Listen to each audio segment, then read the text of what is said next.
माही। ओह उमर, मैं record break करने वाली थी। जितना तुम अपना दिमाग इन गेमों में खपाती हो, अगर उतना ही अपनी किताबों में लगा लिया होता तो आज ग्रेजुएट कर चुकी हो।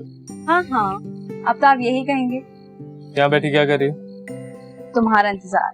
मैंने तुमसे कितनी बार कहा है इस तरह खुले में रात के इस पहर नहीं बैठा कर। क्यों? ओह, तो तुम्हें अच्छा नहीं लगता अगर मुझे कोई देखे? तुम्हें मेरे सिवा कोई और देखे मुझे बिल्कुल अच्छा नहीं लगता। और अगर देख लिया तो क्या करोगे? कैद कर लूंगा तो, बिल्कुल उसी तरह जिस तरह फूलों की शहजादी फूलों में कैद रहती। नहीं कर सकते। भला कभी कोई खुशबू को भी कैद कर सके? सच तायब बहुत खुश हूँ। जो दिल चाहे मांग लेना। तुम्हें ना मांग लो। नायाब लोग इतनी आसानी से नहीं मिलते। फिर भी कोशिश करके देख लेना। अगर ये कोशिश नाकाम रही तो? नहीं होगी।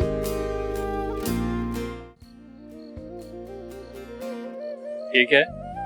तुम्हारा गिफ्ट सब तुम्हें कुछ ना कुछ देंगे, तो मेरा भी तो फर्ज बनता है। मेरे लिए तुम्हारी मुस्कुराहट ही काफी। अच्छा देखो ना।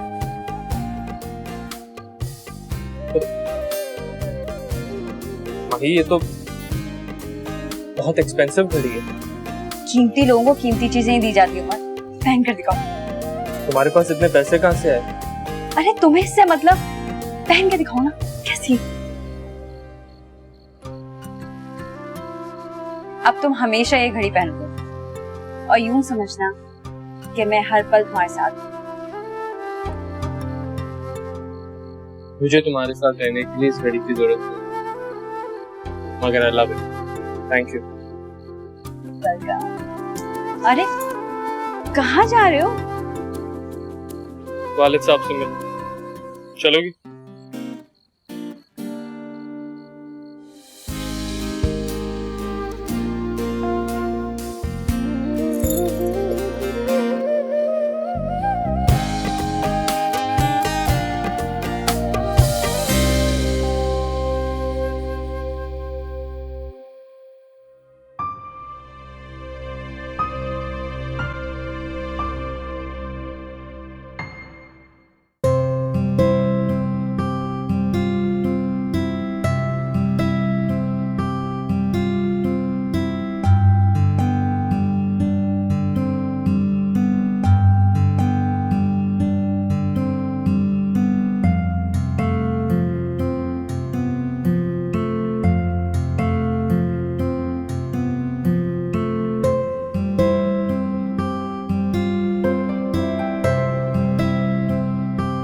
खाओ।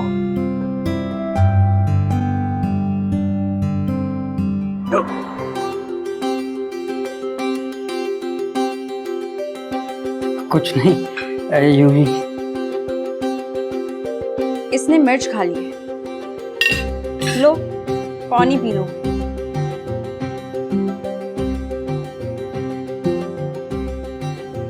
आखिरकार अब्दुल रहमान की मेहनत रंग ले आई है। ये लड़का भी पढ़ लिख गया है।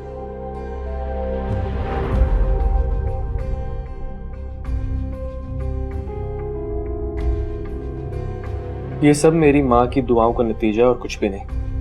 हाँ भाई, माँ की दुआ लगती है जरूर, लेकिन उस बाप का क्या जो गर्मी सर्दी देखे बगैर तुम्हारी भारी भारी फीसें भरता रहा है। और उसका भी कोई रुतबा है।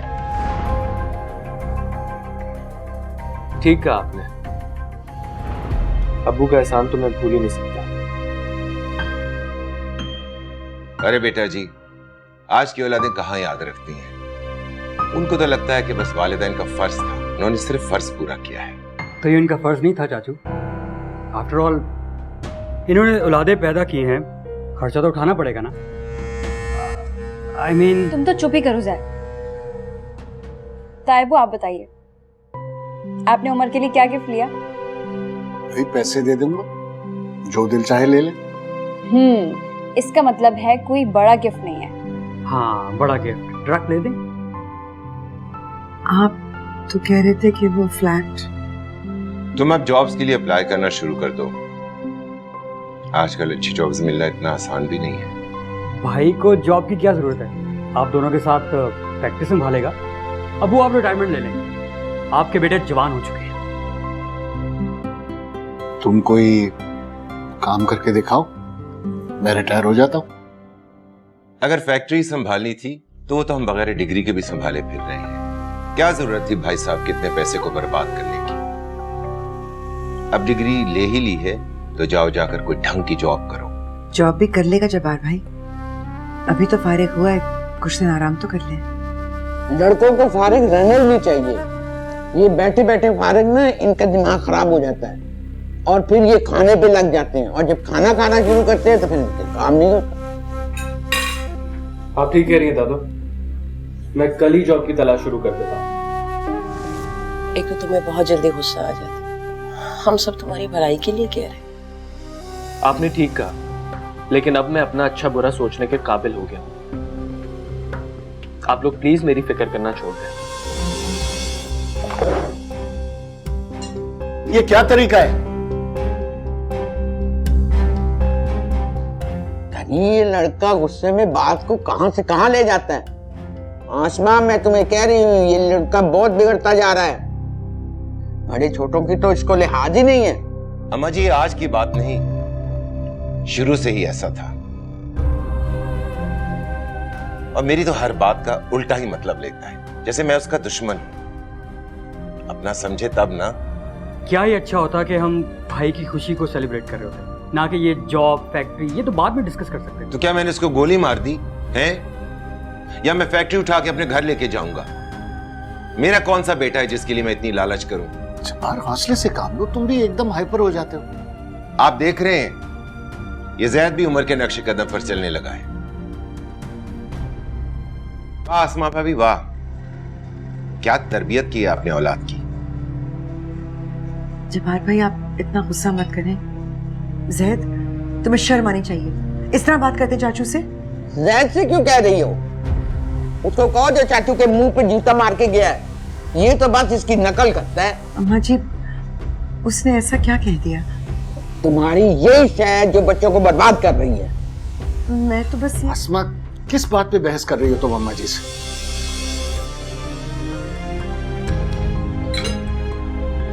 बस जी, हो गया खाना।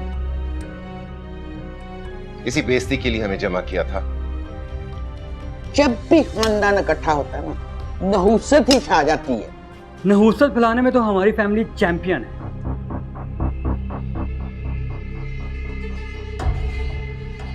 अरे तुम क्या ऐसा नहीं क्या करके एक एक चावल गिन रही हो? बस हो गया खाना, चलो निकलो अपने कमरे में जाओ।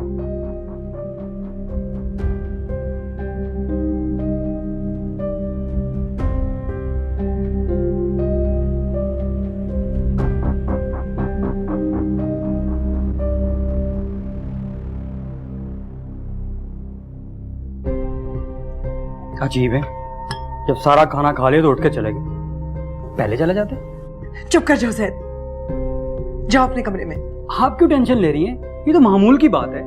मैंने कहा ना जाओ अपने कमरे में।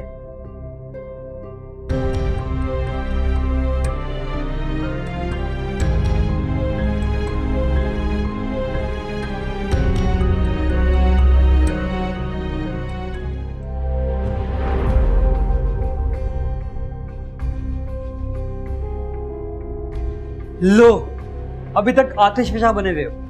अभी जाओ यहाँ से, ऐसा ना हो ये आतिश फिशा फट जाए। ठंडी ठंडी ट्राइफल खाओ, एकदम सब सेट हो जाएगा। जैद हटाओ इसे।